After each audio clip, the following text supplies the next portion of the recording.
Welcome back, episode 30 of Daily Drives. Sun's really out today, so I'm going to try and keep it out of my eyes during this recording. So let's get into it. Today I'm talking about my time being stationed at Fort Hood.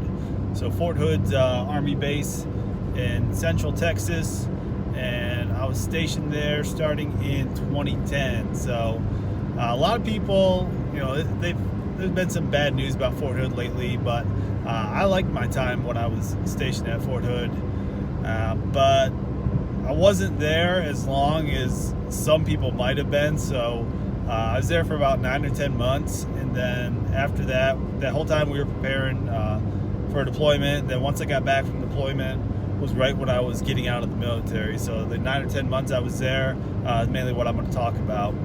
So typical day at Fort Hood with what I was doing. So in the infantry, a lot of what you're doing is hands-on training, whether it's with weapons or different tactics or techniques.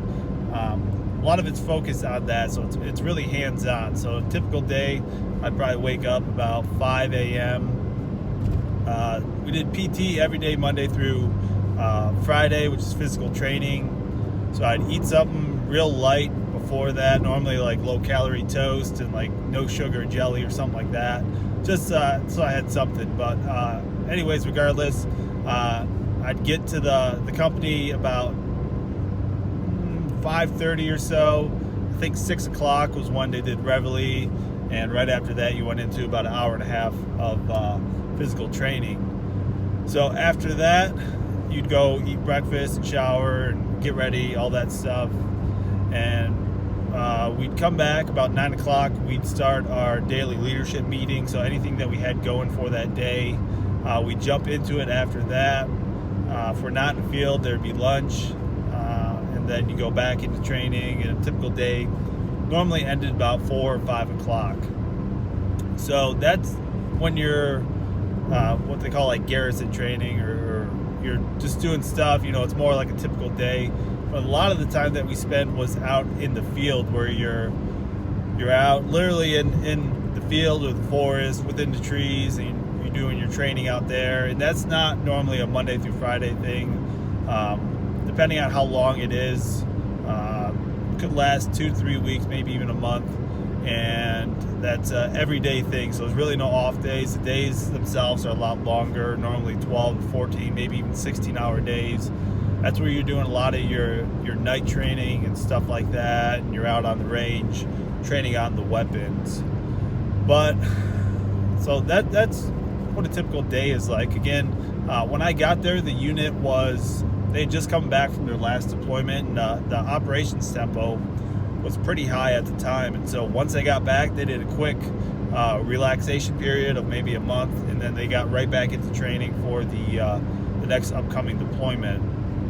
So we would spend maybe a month or two just doing the regular stuff, or the garrison training, and we'd spend a few weeks out in the field, back to garrison, to the field. So you're always training, either coming back from the field, getting ready to go to the field for your next evolution. And we ended off in November. We went out to California to NTC, which is National Training Center, which basically is the final prep and testing and evolutions before you go on your actual deployment. So we spent a month out there.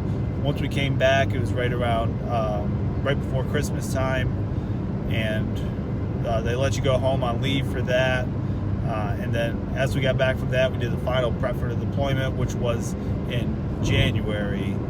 So we went to Iraq from there. Spent a year there, and then I came back about a month early so I could out process. You had to spend a certain amount of time in the States before you actually got out of the military. So I spent about another month when I came back doing all the out processing stuff, and then got out, and that was that. But as far as Fort Hood, the area isn't too bad. It's again Central Texas, so it's located pretty close to some of the major cities. You have Austin, which is maybe an hour drive from there. San Antonio, which is just a little further south, so I think it's like 2 hours from there. And then if you're going north, you got Dallas, which is another 2 hours or so. And Fort Hood's outside of a city called Killeen, a little bit of a bigger city, so I'd imagine the surrounding area probably has about 100,000 people.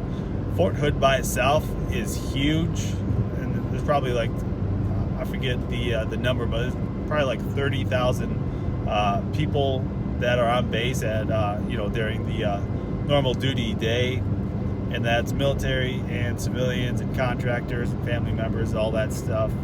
And it's one of the biggest pains with Fort Hood is actually getting on base or getting off base. So there's something crazy. They got like 6, 7, maybe even more different gates that you can come into for the base. And a lot of those, it's like a 4 or 5 lane highway leading into it. And I mean, it could take you up to an hour, depending on when you're coming in or leaving, just an hour to get on base or to get off base. It's like a traffic jam that you would have in normal cities, because there's so many people that live there. But there's a lot of things to do outside of the within town, with it being a little bit of a bigger city. And then also, if you want to visit any of the major cities like Austin, San Antonio, Dallas, again, that stuff is 2 hours or less away from you. So I had a good time at Fort Hood. If you're going there, let me know in the comments. If you've been there before, let me know in the comments what you thought of it. And there you go. That's Fort Hood.